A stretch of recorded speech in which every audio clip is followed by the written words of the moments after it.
ओशो ने एक असली कहानी सुनाई थी एक आदमी के बारे में जिसने अपनी सारी संपत्ति खो दी।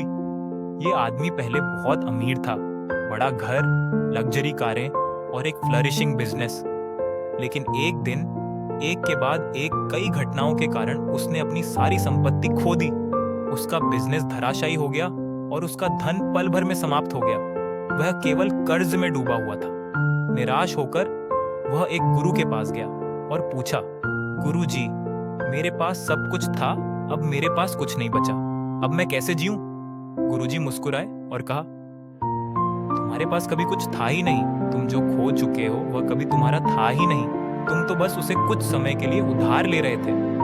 आश्चर्यचकित होकर आदमी ने पूछा, तो मैं बिना कुछ के कैसे रह सकता हूँ? गुरुजी ने कहा, अब तुम्हारे पास कुछ भी थामने के लिए नहीं है, कुछ भी तुम्हारे ध्यान को भटकाने के लिए नहीं है। यही असली स्वतंत्रता की शुरुआत है।